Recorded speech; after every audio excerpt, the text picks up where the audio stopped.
भगवान आपको स्त्री रूप में आपके पास है, पुत्र भाव से पुत्र रूप में आप जान नहीं पा रहे, वही है, दूसरा नहीं है। हजारों बार बता चुके हैं कि ना मानने और ना जानने पर भी आपके हृदय में सत्ता उन्हीं की है।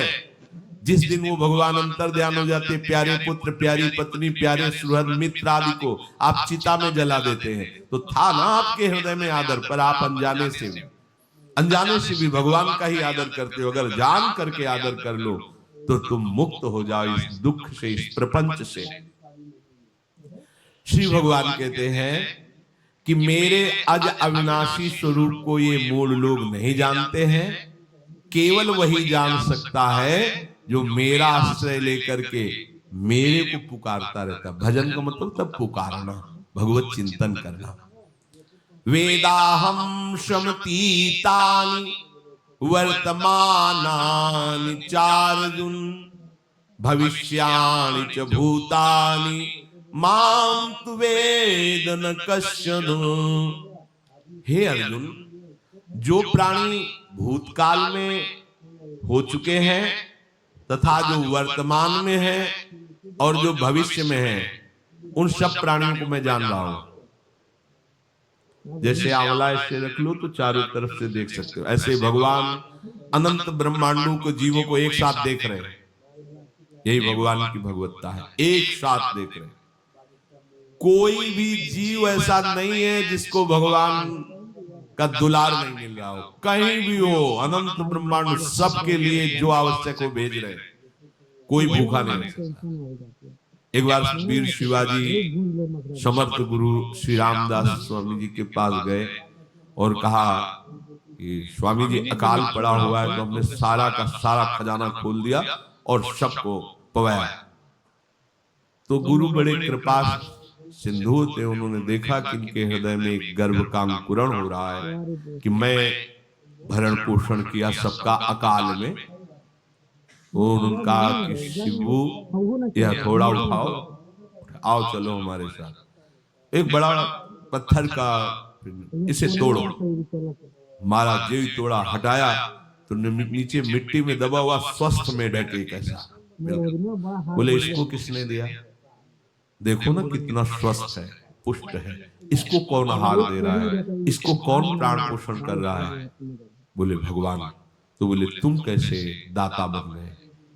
संपत्ति तो सब भगवान की है, भगवान ही सबका, ये अहम मत करो कि तुम पोषण करते हो। नहीं, छोटी सी वृत्ति को भी गुरुदेव बर्दाश्त नहीं करते। जो गुरु शरणागत होता है वो उनकी बात समझता है, अन्यथा वो अपनी मनमानी वृत्ति को ही आदर देता है, गुरु की आज्ञा वृत्ति को नहीं देता। छोटा सा भी अभिमान का कण अपने जनों में गुरुदेव को बर्दाश्त नहीं होगा, क्योंकि यही भगवत प्राप्ति में बाधा बन जाएगा। कितने जीव चराचर जगत में, देखो हमारे भगवान की भगवत्ता, सबको देख रहे हैं, सबको व्यवस्था दे रहे हैं, सब कुछ देख रहे हैं। 3 प्रकार की लीला हो रही, कहीं पालन लीला, कहीं सृजन लीला, कहीं विनाश लीला, उन्हीं के द्वारा हो रही, वही देख रहे हैं, वही कर रहे हैं। अगर ये बात तुम्हारी समझ में आ जाए तो अभी भगवान की शरण हो जाओ, पर अहम के कारण ये बात समझ में नहीं आती। जो भूतकाल में हो चुके हैं, वर्तमान में हैं, जो भविष्य में होंगे, सबका प्रभु वर्तमान की तरह देख रहे हैं, दर्शन कर रहे हैं। परंतु मुझे मेरे भक्त के सिवा कोई नहीं जानता है। भक्त के सिवा कश्चन, कोई भक्त बिरला, वही केवल भगवान को जान। भगवान सबको देख रहे हैं, भगवान की दृष्टि सब पे है। अगर ये बात आपकी समझ में आ जाए तो अभी आनंद आने लगेगा। मैं भगवान की दृष्टि में हूं, बस बस। आज हमें सत्संग से बात मिली कि मैं भगवान की दृष्टि में हूं, मुझे वो देख रहे हैं, बढ़िया बन गया। अब आप पाप कैसे करोगे? क्योंकि भगवान की दृष्टि में भगवान आपको देख रहे हैं। डरो, किसी गवाही की जरूरत नहीं, वो देख रहे हैं। तो आप भय क्यों कर रहे हो? आपको भगवान देख रहे हैं, आपको डरना नहीं। फिर आप कामना क्यों कर रहे हो? भगवान आपको देख रहे हैं, जो चाहिए उस समय से दे देंगे, आप निश्चिंत रहिए। अगर आप अहम करोगे तो दुख भोगोगे, आश्रित रहोगे तो सब अपने आप निर्वाह हो जाएगा। एक आदमी ट्रेन के डिब्बे में बैठे ऐसे ऐसे दौड़ रहा था, एक ने पूछा भाई क्यों दौड़ रहे? बोले अमुक स्टेशन जाना है। तू बैठ जा, गाड़ी चल रही है, ट्रेन चल रही, तू बैठ जा।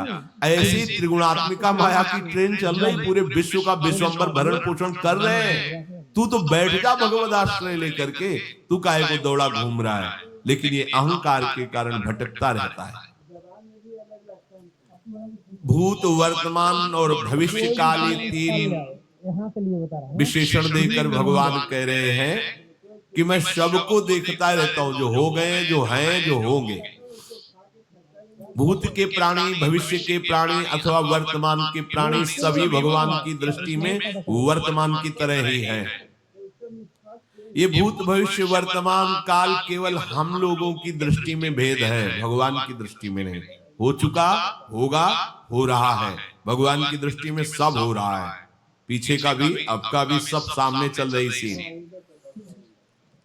हमारे हृदय में विश्वास हो जाए प्रभु हमें देख रहे हैं। अभी तो हमें ये नहीं पता कि हम भजन कर रहे हैं, भगवान पता नहीं जान रहे हैं कि नहीं जान रहे हैं। अभी भक्ति में रंग आ जाए, अगर ये बात समझ में आ जाए कि प्रभु देख रहे हैं। देखो जब हमारे गुरुजन बैठकर सुनते हैं और जब गाने को अवसर मिलता है तो ज्यादा उत्साह होता है कि बैठे सुन रहे हैं। ऐसे ही अगर हम मान लें कि हमारे प्रभु सुन रहे हैं, हम जो भजन कर रहे हैं हमारे प्रभु देख रहे हैं, जो सेवा कर रहे हैं भगवान हमारे स्वीकार करें, प्रियालाल स्वीकार कर, अभी भक्ति का रंग आ जाए, ये बात हमारे हृदय में बैठ जाए कि मैं हर समय प्रभु की दृष्टि में हूं, हर समय मैं अपने आराध्य देव की दृष्टि में हूं, कितना आनंद आएगा। अंदर से सोचो जरा, हर समय वो हमें देख रहे हैं और वो कह रहे हैं मैं देख रहा हूं। पीछे जो तुम किए वो देख रहे हैं वर्तमान की तरह, अभी जो वो तुम देख रहे हो, देख रहे हैं, आगे जो करोगे वो भी देख रहे हैं। पहले से उनको सब पता है, तुम ऐसे ऐसे चलोगे, ऐसे ऐसे कार्य करोगे। भगवान की दृष्टि में सब कुछ वर्तमान ही रहता है। संपूर्ण प्राणी काल के अंतर्गत है और प्रभु श्री हरि कालातीत है। देश काल, वस्तु, व्यक्ति, घटना, परिस्थिति ये बदलते रहते हैं, पर प्रभु श्री हरि वैसे के वैसे ही रहते हैं। काल के अंतर्गत प्राणियों का ज्ञान एक सीमित है। अब इस दीवार के पीछे कौन खड़ा है, क्या कर रहा है पता नहीं, पर भगवान की दृष्टि में नहीं। भगवान की दृष्टि में सुमेरु पर्वत पर क्या हो रहा है, जहां किसी की दृष्टि वहां उनको, ब्रह्मलोक में ब्रह्मा क्या कर रहे हैं, बैठे बैठे सब। इसीलिए कितने महान ईश्वर है। एक छोटी सी भी चींटी को दाना मिला कि नहीं उनको चिंता है। देखो आप छोटे से 2-4 लोगों का भार लेकर के चिंतित हो रहे हो, अनंत ब्रह्मांडों के अनंत जीवों का भरण पोषण प्रभु हमारे कर रहे हैं और निश्चिंत है। अचिंत शक्तियां भगवान की, तो आप भी तो उनके बच्चे हो ना। ये सब कहने का मतलब है आप भी तो उन्हीं के अंश हो ना। 2-4 की चिंता में इतने तुम बावरे हो रहे हो, डिप्रेशन में पहुंच रहे हो, 2-4 कामनाओं के पीछे इतने। अनंत ब्रह्मांड तुम्हारा जो अंशी है, अनंत ब्रह्मांडों के अनंत जीवों का अनंत काल से भरण पोषण करता चला आ रहा है। कहीं भी किसी के साथ कुछ भी गलत नहीं हो सकता। जैसे कहते कि क्या गलत हुआ, देखो ना अभी तो बच्चा था, ऐसा ऐसा हो गया, तो तुम्हारी दृष्टि में बच्चा है, पीछे तो बहुत पुराना है ना, जो कर्म करके आया उसका फल। कहीं भी गलत किसी के साथ नहीं होता, ध्यान रखना। जहां कुछ होता है, अभी हमने देखा मनो कि ये तो बहुत गंदा है, तो सीधे जा रहा था, ये आदमियों ने मिलकर इसे पीटा, अभी सीधा चल रहा, पीछा टेढ़ा चल के आया है, और जिनको पीटा है वही आके इसे पीट रहे हैं। अब हम वर्तमान को तो देख रहे हैं ना, पीछे की बात तो देख नहीं रहे ना, और भगवान पीछे की देख रहे हैं कि इसने पीछे बहुत ऐसा गलत किया, उसका हिसाब इसको मिल रहा है, इसे चुपचाप देखते रहते हैं। ध्यान रखना, इतना भी गलत नहीं हो सकता इस सृष्टि में। वो कैसे गलत नहीं हो रहा, अभी तो नवयुवक था, उसने कुछ ऐसा किया ही नहीं, अभी तो नई अवस्था थी, अभी तुम्हें दिखाई दे रहा है 15 वर्ष का है, लेकिन भगवान देख रहे हैं मेरा पुरातन अंश है, किस जन्म से क्या क्या करते चला आ रहा है। ये ज्ञान हो जाएगा तो किसी भी बात में आपको दुख नहीं पहुंचेगा, विक्षेप नहीं पहुंचेगा। नहीं बड़े बड़े विक्षिप्त हो जाते हैं। एक गौतमी नाम की महान तपस्विनी थी, महाभारत में कथा आती है, उसका एक ही पुत्र था और उसको सांप ने काट लिया। तो वहां की कुल भी उठा के लाए और कहा देवी माँ ये देखो सांप ने तुम्हारे बेटे को काट लिया। तो उनका इतनी सामर्थ्य सांप की कैसे हो गई कि मेरे बेटे को काट लिया और मेरे से भय नहीं माना। आकर्षण वृत्ति जीव ही की सांप सामने आ जाए, तूने क्यों काटा, मैं तुम्हें भस्म कर दूंगी। तो आपने कहा पहले हमारी प्रार्थना सुन लो। मेरे सर पर मृत्यु ने आकर के अपना शासन जमा लिया और कटवा दिया, मेरा कोई दोष नहीं। मृत्यु का आकर्षण किया, महान तपस्विनी भगवान व्यास देव जी ने ये लीला कथा गाई। मृत्यु का आकर्षण किया, साक्षात मृत्यु सामने आ गई, थर थर कांपने लगी। गौतमी जी ने कहा मैं अपने तपस्या के बल से तुम्हें भस्म कर दूंगी। हमारे ऐसे निष्पाप बालक को तुमने सांप के द्वारा प्रेरित करके कटवाया। बोले मेरे ऊपर काल का शासन है, काल ने मुझे प्रेरित किया, मैंने सांप को प्रेरित किया, मेरा कोई दोष नहीं, ये काल का शासन। काल का आवाहन किया, काल उपस्थित हुआ। काल ने कहा कि मेरा इसमें कोई दोष नहीं, इस बालक के पूर्व जन्म के कर्म के द्वारा मैं प्रेरित हूं। इस बालक के कर्म से प्रेरित होकर मैंने मृत्यु को प्रेरणा की, मृत्यु ने सांप को प्रेरणा की, ऋषि ने डस लिया। अब आप बताओ किसका दोष है? शांत हो गई, क्योंकि इस बालक के ही। तो कौन काहू के सुख दुख कर दाता, निज कृत कर्म भोग सुन भ्राता। कोई किसी के सुख दुख का हेतु नहीं है, अपने कर्म ही है जो हमको दुख सुख देते हैं। और ये भगवान देख रहे हैं। कोई जैसे आपको अभी मनुष्य शरीर मिला, स्वतंत्रता है, अब आप जो पापाचरण चाहो छूट है कर सकते, या जो पुण्य कर्म चाहो कर सकते, या भजन करना चाहो कर सकते हो। ये स्वतंत्रता केवल मनुष्य शरीर को दी गई है। आपको जो पूर्व भोग मिल रहे हैं वो आपके पीछे के कर्मों के हैं। तो जो ज्ञानी जन होते हैं, विवेकी जन होते हैं, आए हुए प्रारब्ध को भोग लेते हैं, नया कोई पाप नहीं करते, निरंतर भजन करते रहते, भगवान की कृपा से मुक्त हो जाते। अगर भगवान की शरण में नहीं होगे, भजन नहीं करोगे, तो आपके ऊपर बहुत से ऋण है, दुर्गति हो जाएगी। ऐसा नहीं है। आप यहां भी तो देखो ना, आपके मकान, आपका व्यापार, सब कुछ आपका कहा जाता है, लेकिन सब कुछ सरकार का है। हर चीज का टैक्स देना पड़ेगा तुम्हें, पानी का भी टैक्स देना पड़ेगा, मकान का भी टैक्स देना पड़ेगा, और तुम भी जो करोगे वो पैसा दो सरकार को। टैक्स तुम ऐसे फ्री थोड़ी जा रहे, नहीं होता, देना पड़ता है ना। आप मान लो नौकरी कर रहे हो कि हवाई नौकरी कर रहे हो, तो उसमें सरकारी टैक्स कटेगा आपका, क्योंकि आप सरकारी आदमी हो, भारत देश के वासी हो। ऐसे ही ये टैक्स लगे हुए हैं सरकारी भी, मातृ ऋण, पितृ ऋण, ऋषि ऋण, ये टैक्स है। ऐसा नहीं कि तुम कमाओ खाओ और इसके बाद मर के जाओ स्वर्ग मिलेगा। टैक्स चुकाओ। ये मनुष्य शरीर मिला, इन ऋणों से मुक्त हो। अगर नहीं हुए तो भी तुम्हें दुर्गति होगी। आप देखो, जब कभी ऐसी सूचना मिलती कि अमुक आदमी का अमुक धन पकड़ा गया, तो इनाम दिया जाता है क्या कि इतना कमा लिया? सजा दी जाती है, तुमने टैक्स की चोरी की। अगर चोरी नहीं, मेहनत से कमाया या व्यापार से कमाया, दिया नहीं सरकार को, हाँ दिया नहीं, इसीलिए तुम्हें टैक्स की चोरी का दंड मिलेगा, सारा धन अपहृत हो जाएगा, तुम्हारी निंदा होगी, तुम्हें सजा मिलेगी। बोलो मिलती है नहीं? ऐसे ही ये लड़का, बच्चा, पत्नी, पुत्र, परिवार जो भी है, ये सब श्री भगवान का तुम्हें टैक्स देना है। क्या टैक्स देना है? भगवान की शरण होकर उनका सुमिरन करो, सारे ऋणों से वो मुक्त कर देंगे। एकादश स्कंद में कहा है, मेरा भजन करने वाले का कोई ऋण नहीं रह जाता। और नहीं तो महाभारत में ही प्रसंग आता है कि जरत्कारु नाम के ब्रह्म ऋषि थे। ऋषि और भक्त में बड़ा अंतर होता है। वो तपस्या प्रधान, जैसे दुर्वासा ऋषि तपस्या प्रधान थे, वो बाल ब्रह्मचारी और तपस्या से युक्त एक दिन भ्रमण कर रहे थे, तो आवाज आई, मेरी रक्षा करो, मेरी रक्षा करो। तो उस आवाज की तरफ बढ़े तो देखा कुएं में उल्टा लटके हुए हैं बहुत से ऋषि, और एक केवल तंतु है, एक केवल तंतु है जिसमें दो चूहे लगे हुए, उसको भी काट रहे हैं, एक काला और एक श्वेत।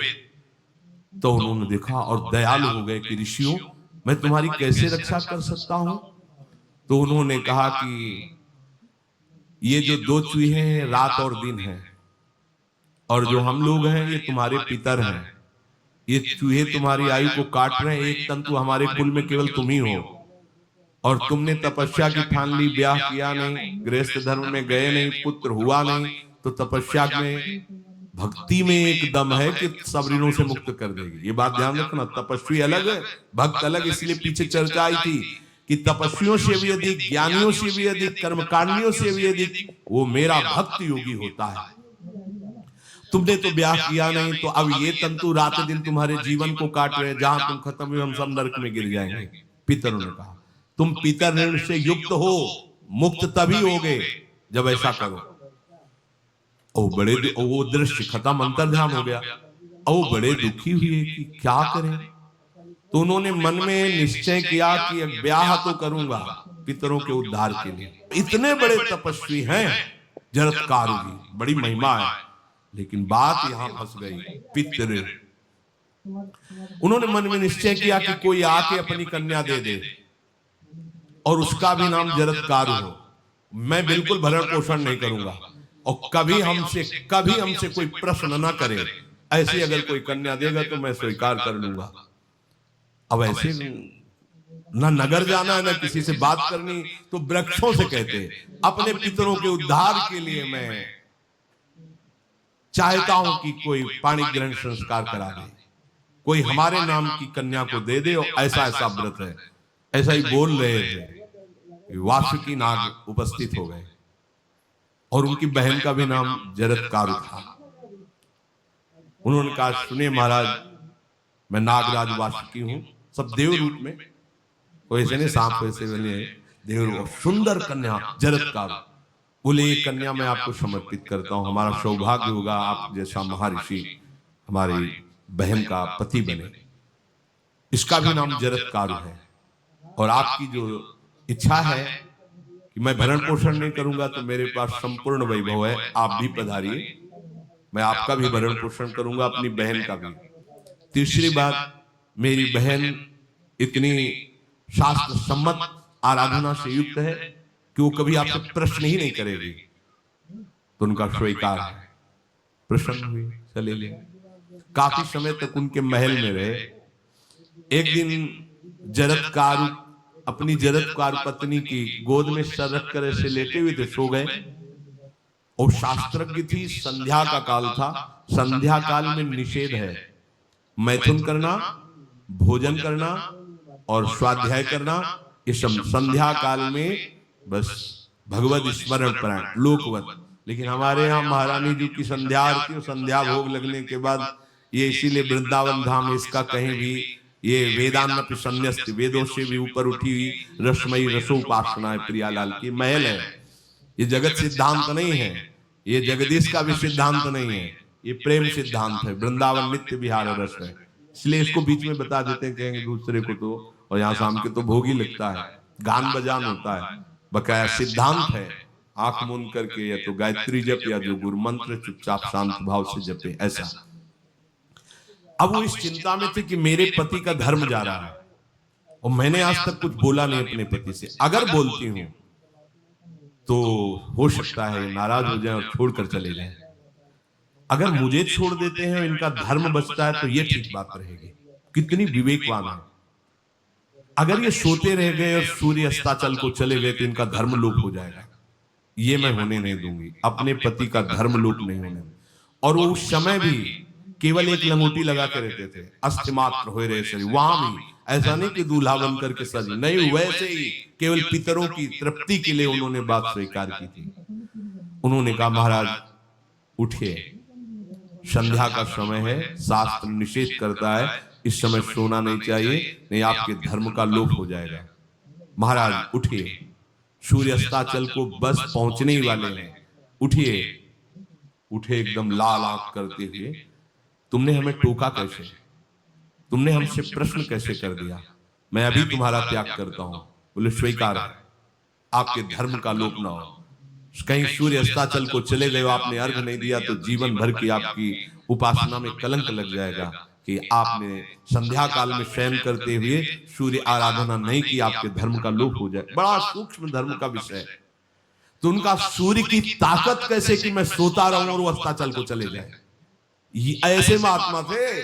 का सूर्य की ताकत कैसे, भगवान व्यास देव जी ने लिखा है, किसी कहानी की बात नहीं। सूर्य की सामर्थ्य कैसे है कि मैं अर्घ ना दूं और वो अस्ताचल को चले जाएं। सूर्य तब तक रुके रहते जब तक मैं सोता रहता, पर तुमने टोक दिया, अब मैं चला। जब चले तो उन्होंने कहा हमारे गृहस्थ धर्म का जो फल होता है, आपके पाणी ग्रहण स्वीकार का जो फल होता है उसको बिना दिए आप कैसे चले जा रहे हैं? तो उनका आस्ति वो है, चले गए। उसी से आस्तिक मुनि का प्रादुर्भाव हुआ और उन्होंने आगे बड़ा चरित्र है उनका आस्तिक, तो उसी से नाम रखा आस्तिक। आस्तिक उन्होंने जन्मेजय के यज्ञ को बंद किया। आप सोचो, एक पितर की तृप्ति के लिए उनको ये सब करना पड़ा। और श्री हरिशरणम और निरंतर भजन, तो मातृण पितृण देवऋण ऋषि ऋण सब ऋणों से उपासक मुक्त होकर के परम धाम को जाता है एकमात्र भगवदास है। पर ये मूढ़ जन इस बात को नहीं जान पाते हैं। बिना कारण कृपा करने वाले प्रभु जीव को मनुष्य शरीर देते हैं। ये मनुष्य शरीर अंतिम शरीर है, अगर इसमें नहीं बना तो फिर चले जाओगे 84 लाख योनियों के चक्र में। इसी शरीर में अनंत जन्मों के संचित कर्म समुदाय का नाश करके भगवत प्राप्ति होती है या मोक्ष पद मिलता है। कौन सा प्राणी किस गति को जाएगा भगवान देखते हैं पर संकल्प नहीं करते। ध्यान रखना, क्योंकि आगे की भी देख रहे हैं, वो देख रहे हैं जो तुम कर रहे हो वैसे गति बनती चली जाएगी। भगवान संकल्प नहीं करते। भगवान तो एक बार संकल्प कर दिया, एको हम भविष्यमा, उसी में बहुत रूपों में प्रकट हो गए। अब तुम्हें संकल्प करना है कि इस जन्म में मुझे भगवत प्राप्ति करनी है। जो संत शास्त्र सदगुरुदेव कह रहे हैं ऐसा करो ऐसा ना करो, यदि आप इस भावना को स्वीकार करके आराधना करेंगे तो निश्चित निश्चित भगवत प्राप्ति इसी जन्म में हो जाएगी। प्रभु केवल तुम्हें निमित्त बनाना चाहते हैं, कल्याण तो वही करेंगे। जैसे अर्जुन से कह रहे हैं भीष्म आदि द्रोण आदि मेरे द्वारा मारे जा चुके हैं, तुम केवल निमित्त मात्र भव शब्द साचे। ऐसे ही अय उपासक तू केवल निमित्त बन जा। जो शास्त्र सदगुरुदेव आज्ञा करते हैं वैसे ही तू चल दे अपने मन को मार के, केवल तू निमित्त बन जा। कल्याण या भगवत प्राप्ति या मोक्ष वो तो भगवत कृपा से होगी। पूरी उद्धार की सामग्री तेरे अंदर जागृत कर देंगे प्रभु। केवल तू निमित्त बन जा, मेरी कृपा तेरी सारी बात बना देगी। विश्वास करो, इस बात पर विश्वास करो। भगवान कह रहे हैं तुम निमित्त बन जाओ, जो आदेश कर रहे हैं वैसा पालन करो, काम तो सब मेरी कृपा कर देगी। जो ऐसे मनुष्य शरीर ऐसी कृपा प्राप्त होने पर भी भगवत प्राप्ति नहीं कर पाता, तो मयानुकूलेन नभस्वतेरितम पुमान भवाब्धिम न तरे सा आत्महा। ऐसी मेरी कृपा का सहारा मिलने पर यदि वो भगवत प्राप्ति नहीं कर पाता तो बोले आत्महा है, वो आत्महत्यारा है, वो दुर्गति को प्राप्त होता है। मनुष्य के लिए खास बात है कि प्रभु ने कृपा करके तुम्हें जो सामर्थ्य दी है, जो समझ दी है, जो सामग्री दी है, उसका दुरुपयोग मत करो। केवल भगवत प्राप्ति के लिए चलो, केवल भगवत प्राप्ति के लिए। ये सबकी समझ में नहीं आएगा, बिल्कुल बात समझ। केवल भगवत प्राप्ति के, ये जो कहते हैं कि और हमारे धर्म का, ये सब फसाव है। आप गृहस्थ बने रहो, आप व्यापारी बने रहो, पर आप लक्ष्य रखो कि मुझे इस जन्म में भगवत प्राप्ति करनी है। आपका लक्ष्य दृढ़ होगा तो नाम जप चलता रहेगा, संसार का कोई विकार आपको परास्त नहीं करेगा। अगर आपने ऐसा अटल निश्चय कर लिया तो तुम्हें जो भगवत सामर्थ्य मिली उसका तुम दुरुपयोग नहीं करोगे। देख लो, अपने लोग बहुत बड़ी गलती करते हैं, जो आध्यात्मिक ऊर्जा शक्ति उसको विषयों में दुरुपयोग करके नष्ट कर रहे हैं। कहते हैं अब हमारा मन नहीं लगता, अब हमारा बड़ा शांति है, घबराहट है। क्यों शांति है, क्यों घबराहट है?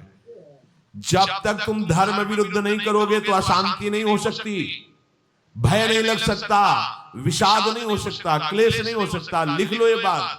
किसी को भी कभी भी भय महसूस हो रहा है, अशांति महसूस हो रही, घबराहट महसूस हो रही, आप भगवत प्रदत्त शक्ति का दुरुपयोग कर रहे हैं, समय का दुरुपयोग कर रहे हैं, सामग्री का दुरुपयोग कर रहे हैं, अर्थात कोई न कोई अधर्म आचरण कर रहे हैं। अब भी आपको उपाय बता देते हैं।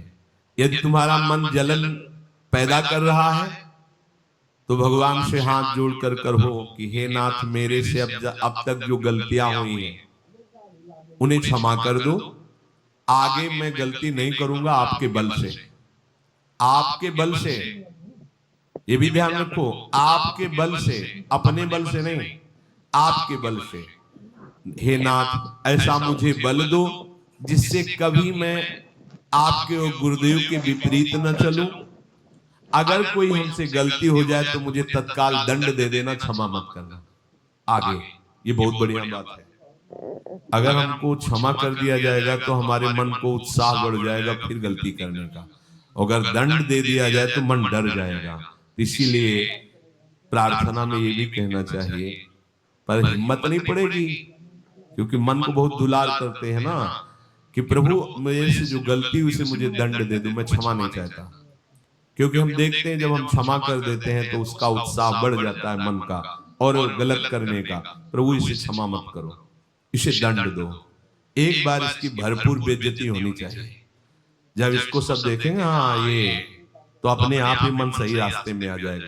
प्रभु आप क्षमा कर देते हो और बात गुप्त रहती है तो इसको बढ़ावा और मिल जाता है और पापाचरण कर, क्योंकि ये दुष्ट है ना। अगर साधु हो तो बचत हो जाए कि देखो प्रभु ने इस गलती को छुपा दिया और कोई जाना भी नहीं और क्षमा भी कर दिया, अब मैं आगे से बिल्कुल नहीं करूंगा। ये दुष्ट है ना, ये ऐसा नहीं करता। क्षमा हो गई तो इसको लगता है आगे भी क्षमा हो जाएगी, चुपचाप चलो मनोरंजन करते हैं। नहीं प्रभु मुझे दंड दीजिए, जैसे कुंती जी कहते मुझे विपत्ति दीजिए, ऐसे उत्तम भक्त वही है। हे नाथ आज तक जो गलतियां हुई क्षमा कीजिए, आगे गलतियां नहीं होंगी, ये मैं आपके बल से कह रहा हूं। प्रभु यदि मेरे से चूक हो जाए तो आप क्षमा मत करना, मुझे दंड देना, जिससे मेरा सुधार हो जाए, मैं आपके अनुकूल चलने लगूं। मनुष्य की असमर्थ दो तरह से होती है। एक असमर्थ कि वो कर ही नहीं सकता, जैसे किसी से कहा जाए कि तुम ये मकान उठा करके वहां रख दो, तो कर ही नहीं सकता। ऐसी सामर्थ्य जो आप में करने के लिए भगवान कभी आदेश ही नहीं देंगे, ध्यान रखना। एक बात ध्यान दीजिए, कोई भी ऐसी भगवद आज्ञा या गुरु आज्ञा नहीं होती जो आप नहीं कर सकते। आप जो कर सकते हैं वही आज्ञा होती है। दूसरी असमर्थ ये होती है कि करना चाहता हूं, समय भी है, पर पता नहीं कोई अंदर से करने नहीं देता। भजन करना चाहता हूं, ब्रह्मचर्य से रहना चाहता हूं, और अनुकूल कृपा भी है, सत्संग मिल रहा है, धाम बात सब, पर कोई हमारे ऊपर सवार हो जाता है, हमसे ऐसा करवा लेता है। यह है प्रमाद, यह है मूढ़ता, ये साधक को नष्ट कर देती है। दो प्रकार की असमर्थता की बात हुई। एक ये कि भाई हम असमर्थ हैं, कहा गया कि इस मकान को वहां उठा के रख दो, नहीं रख सकते, तो ऐसा आदेश ही भगवान और गुरुदेव का होता नहीं होगा। अगर आदेश हो गया है तो आप उठा के देख लेना, आप उठा लोगे। अगर आपको ये ध्यान रहा कि गुरुदेव की आज्ञा है, हरि की आज्ञा है, हो जाएगा। हम कई बार आपको कहा है, अंगद को ऐसे मसल दें, ऐसे वीर थे रावण की सभा में, पर राम प्रताप सुमिरपन रूपा। इस सभा में कोई बड़ा वीर हो, मेरा पैर उठा दे, राम जी सीता जी हार जाएंगे, वापस चले जाएंगे। ये बात थर्रा देने वाली बात है। घबरा आराध्य देव और माता जानकी दोनों को दांव में लगा दिया, उठा दे कोई पैर, पर उनको भरोसा था कि मैं राम के बल पे कह रहा हूं। राम बल आकर के विराजमान हो गया, कोई नहीं उठा पाया। आखिरी में रावण झुका, मेरे झुकने से, मेरे सामने झुकने से तेरी बात नहीं, तो जो बार बार जिनको मनुष्य कह रहा है उनके चरणों में जा। मैं उनका एक तुच्छ दास हूं, यदि आदेश हो जाए तो घूंसा से सबको मार करके तेरी पत्नियों को बंदी बनाकर और तुझे अभी राम जी के सामने डाल दूं। ये अंगद नहीं बोल रहे थे, ये राम प्रताप बोल रहा था। ऐसे ही यदि आपको आदेश कोई शास्त्र का या गुरु का है तो आप अक्षरशः समझ लीजिए उसमें उनका बल भी है, पर हम लोग उस बल का तिरस्कार कर देते हैं। थोड़ी सी मन की डालकर उसको हल्का किया तो वो बल वापस हो गया। सीधे जो बात मानी जाती है उसमें उनकी कृपा शक्ति होती है, और जो अपनी मन की लगा की जाती है वो साधन होता है। कृपा शक्ति और साधन में अंतर होता है।